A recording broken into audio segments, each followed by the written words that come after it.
So, Joe, John Mateer has committed to Oklahoma as his offensive coordinator at Washington State is now at Oklahoma. Mateer goes into the portal and follows his OC. Your thoughts? Yeah, one, for that reason, I think it not least exciting, but probably one of the most expected moves. When you have an offensive coordinator travel, there's always going to be the easy enticement of getting your starting quarterback, especially if he's a good player, to come with him. I watched a little bit of him, of his tape, just to have like a refresher on him and to get an understanding. You know who he kind of reminds me of his impact that he could have? He's not a super huge kid that's physically imposing. He's not a freaky athlete that's going to run a 4.4. He also doesn't have a cannon of an arm, but he's a playmaker. He reminds me a little bit of Dillon Gabriel, former Oklahoma quarterback, and now obviously at Oregon. He's more athletic than Dillon Gabriel. He is. He's bigger and more athletic than Dillon Gabriel. But like the way that he plays, where he just finds space and he attacks it when he chooses to scramble. He's impactful as a runner that way. He's able to play very efficiently and consistently with his passing, and he's able to find playmakers downfield. I just love the approach, and him staying in an offense that we knew he was highly successful in is even more promising. So this is great for Oklahoma. I'll go as far as saying this. I think this is an upgrade over Jackson Arnold. Jackson Arnold was extremely underwhelming last year. And to get a guy who played at a high level as he did, this is an upgrade. This is absolutely an upgrade over Arnold. Okay. All of that is fantastic. Here's the truth. John Mateer can be special. Like, very special. He ran for 826 yards and 15 touchdowns. The dude can move.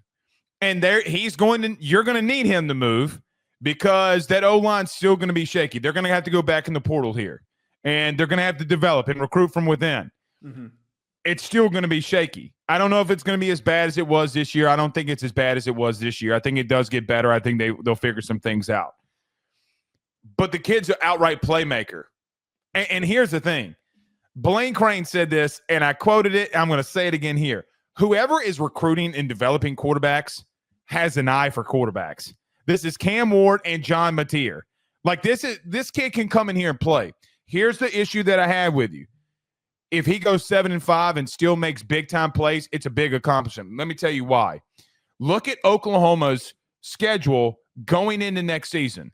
The last 5 weeks is a crapshoot. Now, it's way too early to tell. We don't know how all these rosters are going to pan out. Yeah. At the current moment, their schedule is absolutely brutal. It's brutal, okay? This kid is going to have to come in here and do some serious stuff in the SEC with that brutal of a schedule. Can he overcome some of those things, Joe? In a bad O-line, they got to replace their receiving core. Their best receiver is out. Their best receiver is gone. I thought Farouk could play too, and Nick Anderson's now gone. So, look, man, I think the kid can do some good things, and play calling's going to be a massive upgrade, but he's going to have to do some special stuff too. Yeah, the path for them to be highly successful next year is going to be tough. I think Venables, we forget, did a really strong job in the last recruiting class doing just bringing in a lot of really good talent. If that talent develops, there is a lot of upside, especially for their offensive line, but that's to be determined. So it's fair to bring up those concerns. And somebody's bringing up Deion Burks coming back. Everybody knows I am a Deion Burks lover. I was do love him. Pissed that he got hurt this year and wasn't able to play really. Him returning is super significant. And to actually have a quarterback who knows how to get him the damn ball and an offensive coordinator that is going to scheme him open. Yep. I'm telling y'all right now, and I don't care if anyone wants to pull the receipts on me saying that Deion Burks was going to be a top 5 receiver this past year. He got hurt. That is a BS reason to call me out if anyone tries to do it. I'm telling you right now, though, this is going to be a top 5 duo in college football this upcoming year. They're going to be super freaking productive. Deion Burks is going to have a huge passing totals. But to address what you said, the schedule is very difficult. To get Michigan at home early, and then in this final stretch of going to South Carolina, we don't know what South Carolina looks like next year for sure, but they're going to be really good because they're young. 3 guys from the portal, just throwing that out there. They have to go to Tennessee, they have to go to Tuscaloosa, and then they get Missouri and LSU at home. So there are a lot of brutal road situations that they're stepping in. They're not getting the advantage of kind of like what they had this past year, where they got to host Alabama, where you get to host all of the tough teams on your schedule. So it's just something to pay attention to, that it's not an easy path. Yeah, I mean, look, man, I know that his head coach came out on Monday. I think John Mateer is special. I want to make that clear. I think John Mateer is special. Where do you want him to lead you? Because I still see holes in that team. But in reference to him specifically, he's got the 3/4 slot arm action. He looks like he's got such a goofy throw in motion that I'm like, why? But it works. I mean, it works. I mean, brother, I'll say this to everybody. Throwing motion means nothing to me when you're deadly accurate when I've seen Phillip Rivers. Okay, here's the only word. Deadly accurate, I don't care. In college, yes, I agree with you. In college, it doesn't matter as much, because like where those mechanical issues are going to get accentuated. It's like shooting the basketball in college versus I don't care about the NFL. Same thing. I'm not, my mind doesn't even go there.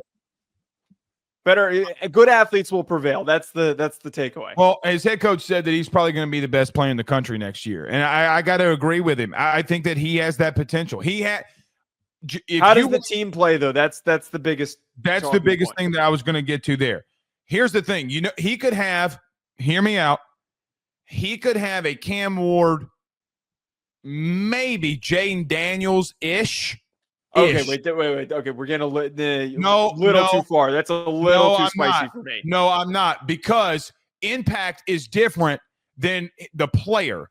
The impact. You're just talking about on-field play. We're not talking about like draft projection. No, because those guys are unreal. Well, no, correct. Because listen, here's the truth: they couldn't run the football. They couldn't. He's a better overall athlete than we saw from Jackson Arnold. The thing is, too, he's going to be under pressure a lot.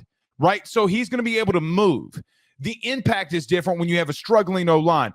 Impact and player are two different things for me, but just because you have an inexperienced offensive line, you have a quarterback that can move. That's the reason I put Cam and Jaden in there, because, listen, their O-lines early sucked, and they had to run the football. That's the bottom. Mateer's going to have to do that. I don't care what anybody's going to tell me. Until you get a better O-line, Joe, Rudy Poo. All right, we're getting close here. BetOnline remains your top spot for all of your live betting action and contests. NFL, college football, UFC, NHL are all in full swing. BetOnline is your #1 source for wagering news, odds, trends, and predictions, with both desktop and mobile access at any time. Head to BetOnline today and use promo code BELIEVE, that's BLEAV, for 50% off your first deposit. That is a 50% welcome bonus. Bet online, where the game starts.